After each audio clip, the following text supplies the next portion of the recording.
Hey everybody, welcome back to When Creatives Thrive, a BOPA podcast. I'm Stuart Rustin, the multimedia manager at BOPA, and on this episode we feature Villager, a Nigerian-born artist living in Baltimore. Villager's work spans across various media in an interconnected ritual of honoring and remembering Indigenous Yorùbá knowledge systems, visual and material culture, and African spiritual technologies and philosophies. After immigrating to the United States, Villager was left to process the trauma and grief of abruptly moving to a new home.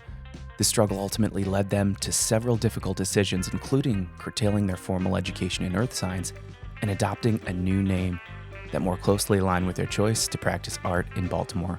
We'll also discuss Villager's recent solo exhibitions, including Ashe, Embodying the Divine, which was part of BOPA's Emerge series, as well as Devotion, Dreams, and Destiny at the Eubie Blake Cultural Center, a collection partially inspired by the novel The Famished Road by Nigerian author Ben Okri. And on top of that, this year Villager was a recipient of the Mayor's Office Individual Artist Award through the Creative Baltimore Fund. Villager, welcome to When Creatives Thrive. Thank you so much for being here. Thank you so much, Stuart. Thank you so much for having me. I was hoping we could set an intention for this conversation and explore your past, your present, and your future in a sort of a spirit of timelessness, meaning like a boundlessness or limitlessness. How does something like that sound? You're speaking my language. I know. I know you'd be into it. So first, the past. Can we start with telling the audience about emigrating from Nigeria to the United States? Yeah. It's always nice talking to you, first of all. So thank you for having me. And appreciate it. I'm assured, even by me being here, that it's happening at the right time. Agreed. You know, back to this like timelessness. So moving backwards into time, which is also a manifestation of me being here in this present time. The reason why I'm here is because I left Nigeria. Yeah. That laid the groundwork and the foundation of my creative practice. I was raised by my grandparents, my maternal grandparents. Their names are Ismail Ugwemimo and Kehinde Ugwemimo. And I have to say their names because, you know, I'm the child of Adebowale Adaranijo, whose name is also Kehinde, and Omowumi Omolabake Omisomi, who is the child of my maternal grandparents, my mother. When I was three or four, my mom left Nigeria to the U.S. She had an opportunity to come here, and since then I was living with my grandparents. And my mom worked for a while, and she labored, and she suffered, and, you know, and she made sure that me and my siblings, my older sister, my older brother, were taken care of. And in 2013, through all of her labor, she was able to secure a way for us to come to the U.S. So I would say that sort of began this sort of like new life that I'm living here. But in coming to the U.S., I really wasn't able to tell my friends that I was leaving because, you know, that was what I was advised to do. But also it's a way to like make sure that you are safe and, you know, something big is happening. There's this air of cautiousness around it. But I would say that in a lot of ways, embracing the grief of leaving home and thinking about what it means to be here now. You know, this is why I also consider what it means to be this paradoxical question, what it means to be a contemporary African within my work, is I'm here now, but also I'm not here alone. My being here is also as a manifestation of everything that has come before me, even those who have been removed from the continent way long ago. Mm-hmm. It's based off of the sacrifice of my mother and everyone that supported her.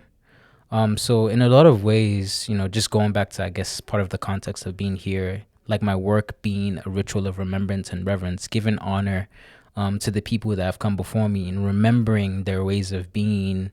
And I think the work never ends. So I'm constantly back to this idea of time. Like I'm constantly having a conversation with the fact that I left home, but also what is home.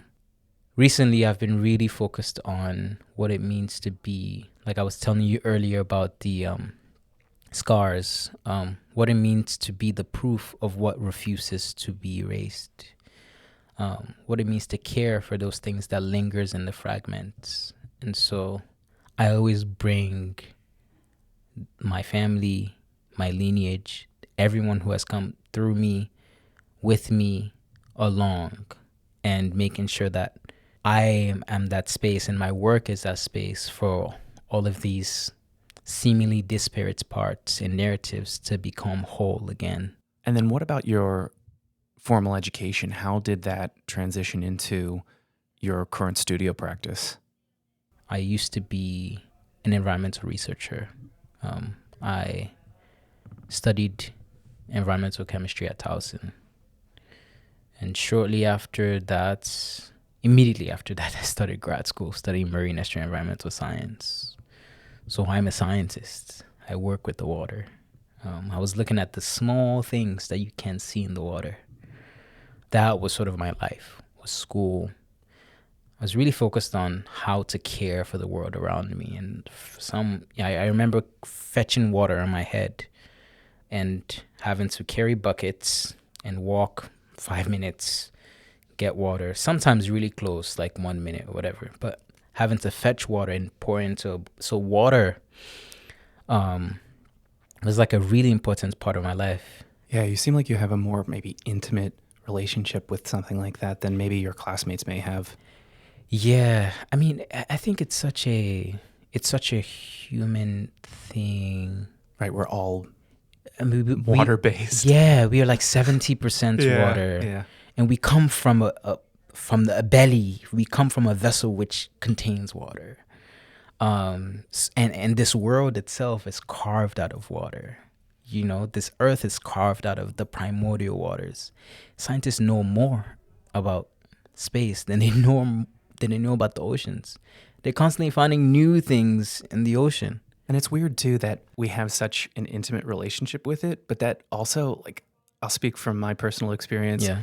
I don't often think about how water gets from point A to point B when I turn on the tap or when I have a shower. Yeah. Like, it's also so out of mind for me most of the time. Yeah. But you're right, there are these mysteries that exist around us. Yes. But also just kind of like an apathy when it comes to, I always have water. You know, I live in a first world country and that's never going to go away. Yeah. And I don't, I take it for granted, I guess is what I'm trying to say. Yeah, and that's what I think reverence also looks like honoring. Sure. You start with gratitude first. Sure. So yeah, I was really grateful that I had this like really interesting background in science, and then a lot of life happenings came towards me. My ancestors were like, you are here to do a certain work, and you have no choice. And so in 2022, it's been like, it hasn't been 4 years since like I started creating physical work into the world. Of course, I've been involved with the arts, performing as a child, playing saxophone, singing in church and dancing and all these things. When I finally decided that my creative exploration was going to be the way that I remembered and processed all the grief of my life, and make that the work of my hands, which is my answered prayers, I just never turned back since then. I felt like everything kind of made sense. All of my life experiences made sense. So since 2022, I stepped away from my grad program in September of 2022. And then 2 years after that, I had my first, 2 months after that, I had my first solo exhibition at Chesapeake Art Center, titled Bush Boy. And it was sort of like the moment I made the choice and jumped off this cliff into unknowingness and like really embracing the mystery of why am I here? What am I here to do? Where am I going? It sort of seemed like everything started falling into place. So that's why I have a creative practice. Was it a difficult decision to make? It was. I remember that I was sick and like really depressed at the time, because I was my spirit and my body was telling me that this is not what I was supposed to do. It served me for a while. It helped me learn how to think. I'm an academic, and going back to being villager. Like my first name is Abdurrashid, and my middle name is Adekunle. But Abdurrashid means vessel of the right-minded. So I've always been interested in learning. I used to like dismantle remote controls as a child, trying to put it back together. Causing mischief. I used to like make like flashlights from like little like and put batteries, and I was encouraged to do that. Yeah. Like I was celebrated to do that. Of course, yeah. And shout out to my grandfather who like he was fixing something. He called me, showed me how to do it. My grandma and my grandpa were, and we lived in a half plot of land, house, second plot of land, just greenery, banana, plantain, pineapple. So I learned how to work with my hands. This is why I really loved being a scientist too. And then one day I couldn't get out of bed to go to the laboratory anymore. And I sent a message to my laboratory PI and said, can't do it anymore. And since then, I mean, it was tough. It was tough to finally get to that decision. But when the moment I made that decision, everything kind of opened up. Continuing to think about the past and Yes. how it intersects with us right here as we're talking, I'm curious about the name Villager. Yes. What does that name give you that perhaps your birth name didn't give you? Yes. And are Villager and Abdul Rashid, are they one and the same? Full context, my given name is Abdurrashid Adekunle Adaranijo. So all the different variations, Abdul, Rashid, Abdul alone, Rashid, or Kunle, Adekunle, Balumi. Growing up, I've answered to so many different names.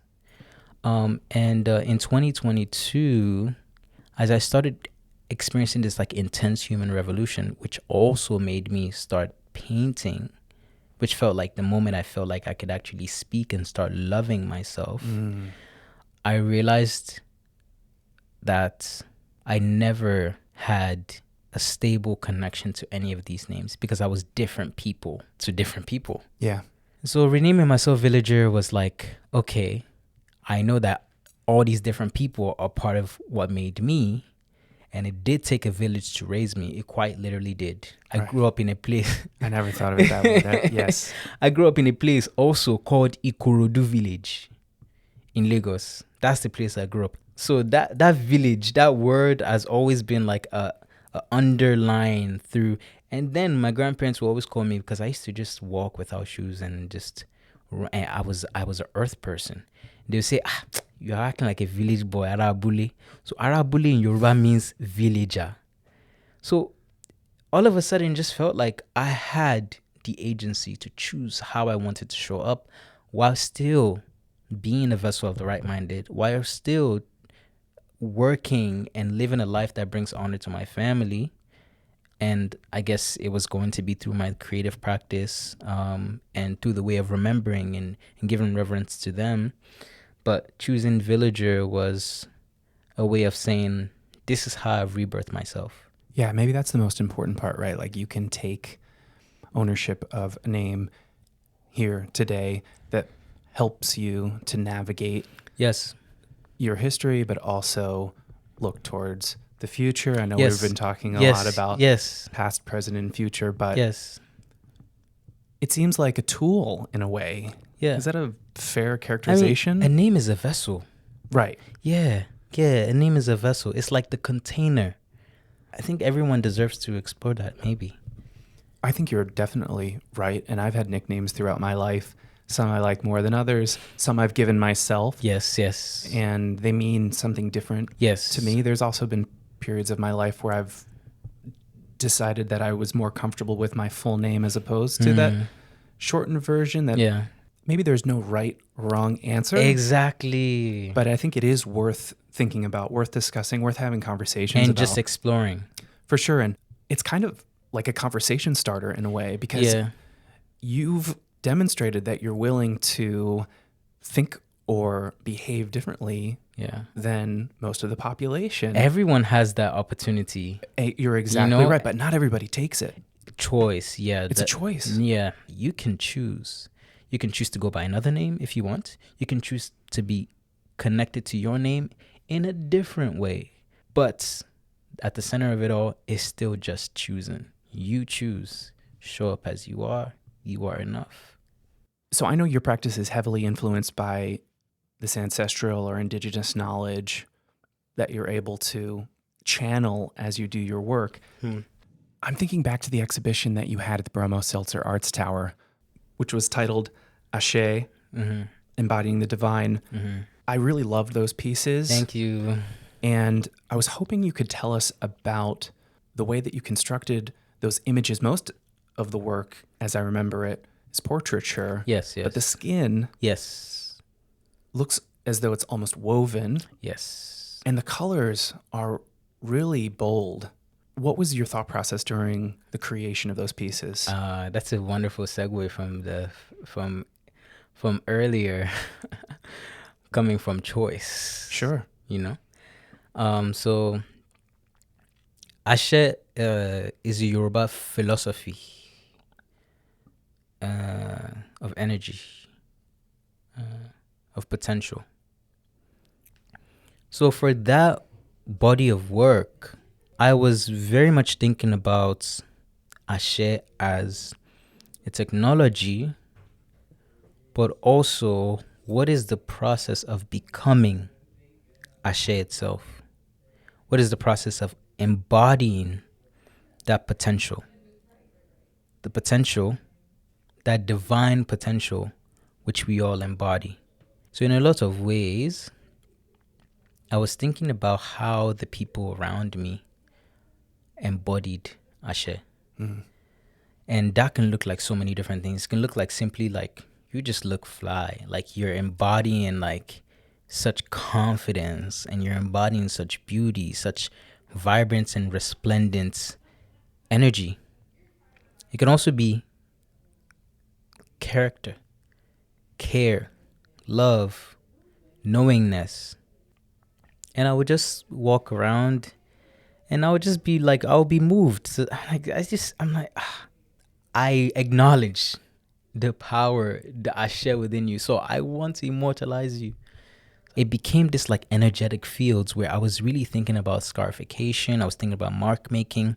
There are these like neural network of lines that are continuously vibrating and moving. Thinking about how to create a representation that wasn't like one-to-one. What happens when you can see beyond? Like energy becomes the currency. It gave the power back to the people. And then I put the cowries in the eyes and the mouth, because then those also became the portal with which those people were seeing the world. Thinking about the cowries, do you think that your education, microbiology and also through environmental chemistry, like, do you think that there is a connection to using the cowries? Yes. And also, can you tell us about what those cowries mean from a cultural standpoint? Yeah. I mean, so my research was on mussels, which dark frost mussels. And in a lot of ways, they're similar to the sea snails that are inside of the cowrie shells, and I was working with organism from the water with the cowrie shells. The cowrie shells was used as money, as currency. It's also used as adornment.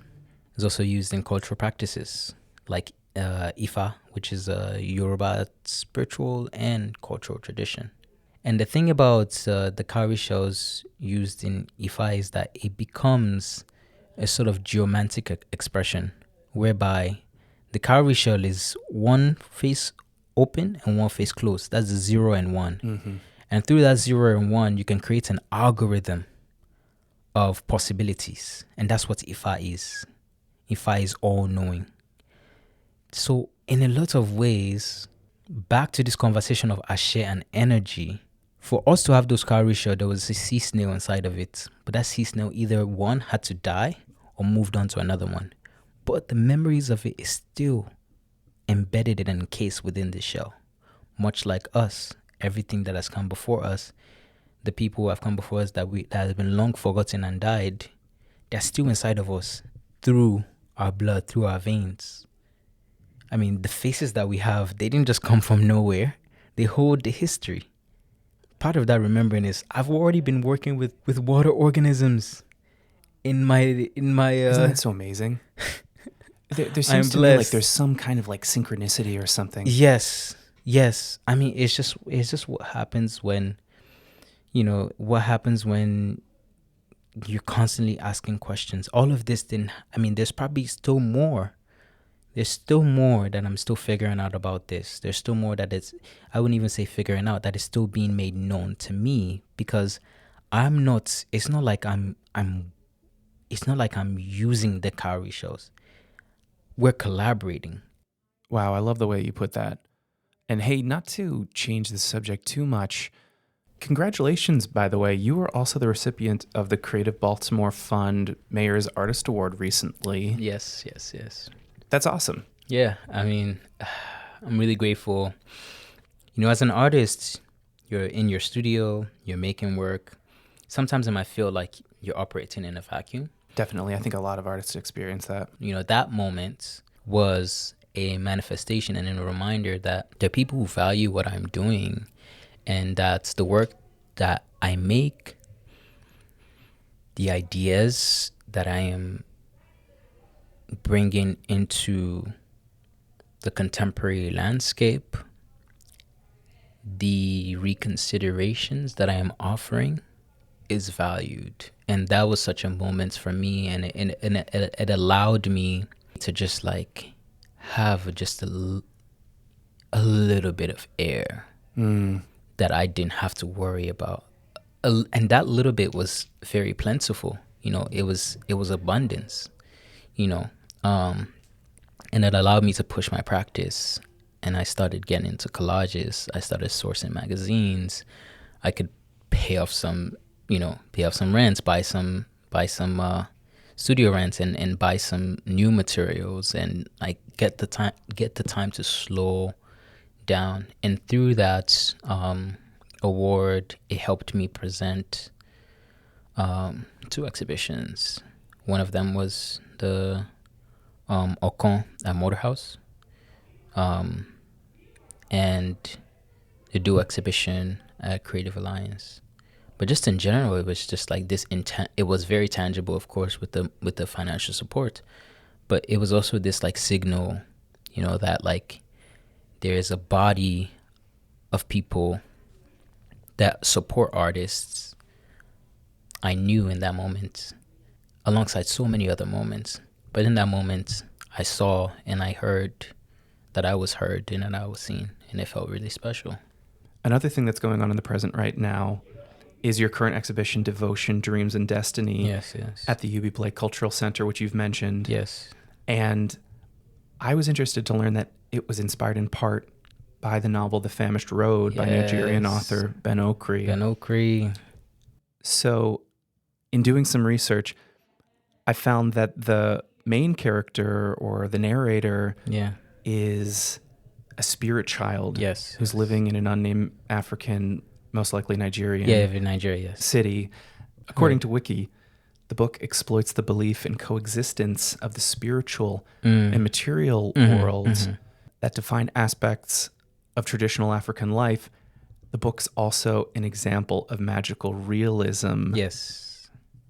Can you talk to me about The Famished Road? Yes. And also, do you feel some level of connection with this main character, spirit child? I love the magical realism genre because it's like a little bit the world that we know and a little bit the world that we don't. Yes, which is this world. This is the world that we live in, is a mix of what we know and what we do not know. That's true. What we know and what is yet to be known. That's what true. we can see and what we cannot see. What is real, what is imagined, and what is supernatural. There are forces far greater than our understanding. That's a great point. When the sun rises every morning, there's a force that's driving the sun to rise every morning. Yes, we can say this is why it's happening. But even scientists, when they as a scientist, when you communicate a certain experimental results, you have to communicate it with a certain confidence interval, like 98% confidence interval. So in a lot of ways, it's still taking account for what we know and what we do not know. mystery as an artist, even when you're creating, no matter what sort of artist or create or humans, when we live our lifetimes, we know what we know to a certain extent.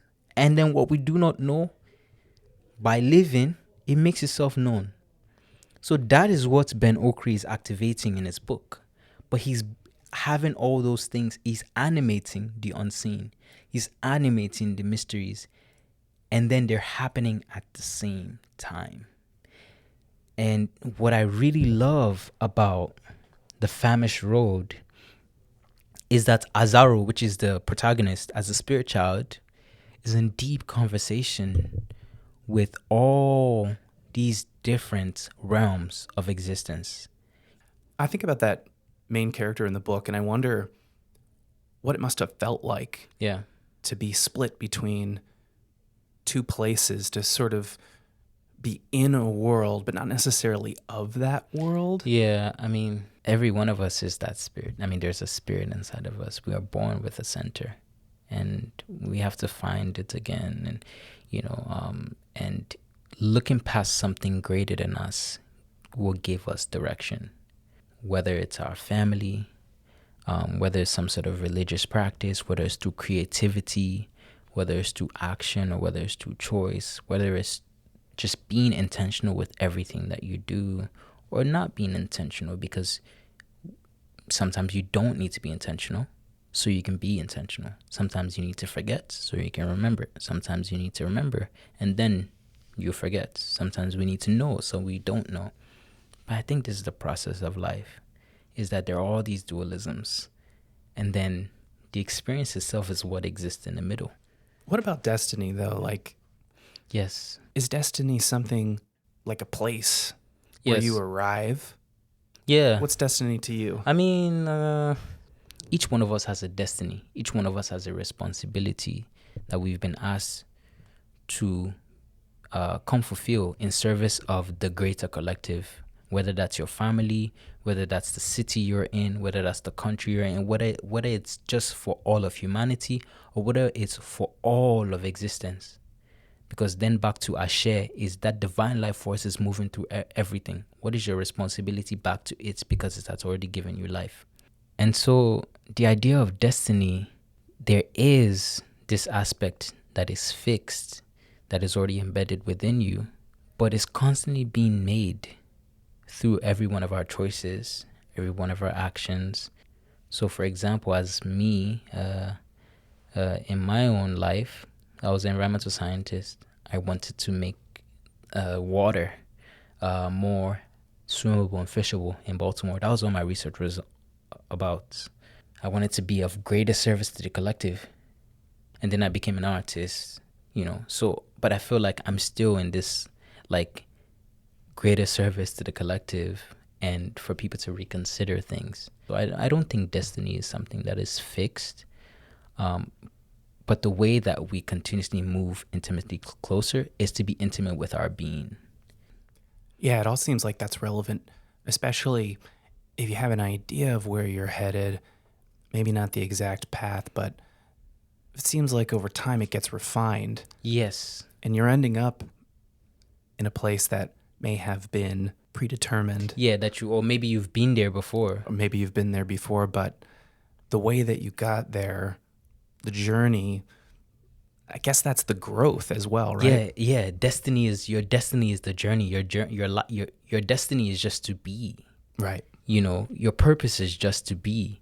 But through the act of being, there are all these different things that will move and flow through you and away from you. You're constantly making your destiny through this act of return. Let's think a little bit about the future here. I know you're interested in spirituality and transcendence and the sublime. I also know that this plane, living on this earth, can often feel heavy. So I'm wondering, how do you sustain your artistic practice in this place? Just create more. Really? Create. I mean, that's why I started. Because I didn't have a way to understand all of this. Creating part of this is I'm almost like is this act of conjuring. Like, I believe this already exists, and it's asking, as an artist, in a lot of ways you can see the thing, what you're making, or you can glimpse towards it, or you don't see it. But as you move further and further into it, there's an image being carved out. And you're moving further and further into it, there's an image being carved out. So I don't think it's like, oh yeah, you just make artwork and that's it. No. I have to step away, take a walk, step away, be a person, call some friends, maybe while I'm working, call my family members, step away, create time to enter back into my body, create time to reach out to people, create time, create opportunities to be supported, write a newsletter. I mean, it's a full-time job. Yeah. It's a full-time job, and it's like having a farm. Oh, definitely. You can't just plant the seeds and then walk away. You have to continuously be in this intimate act of creation, watering, fertilizer, do your compost, weed, all these things. And then when you eat the fruits of your labor, it will still have some seeds that you're able to plant again. Okay, my last question. Ooh. Thinking toward the future, if you believe in a linear interpretation of time. I don't. What about your work? Where do you think your work takes you next? I mean, I've been really grateful to have like birthed my creative practice in Baltimore, like birth it in this form, I am just trusting that the work of my hands is my answered prayers, and that wherever that my work is leading me, I'm praying, and I know that everything is working for my good. So yeah, I mean, everything that I'm doing right now, I want to paint more, make more films, sculptures. I want to forget all of this and then remember again. I want to see the world. Part of the ideas about traveling is I want to travel all across the diaspora, and think about what refuses to be erased. I am proof of what refuses to be erased, but all across the diaspora. You go to Brazil, you go to Haiti, you go to Dominican Republic, you go to the Congo, you go to everywhere. I want to speak to the people who I learned from in the books, in their practices, these indigenous people, the people who have refused to be erased. I want to go to these spaces and learn from them, and contribute, and contribute something to this world, because I think this world has made me and I owe it a lot. Well, that sounds good. I wish you the best of luck on your travels. Thank you. And thank you so much for being on the podcast. Thank you, Stuart. Thanks to Villager for being with us, and thanks to you for listening. Remember, if you're a creative person with a story to share, please reach out to me at srustin@promotioninarts.org to be featured on the podcast. And as always, when creatives thrive, we all rise.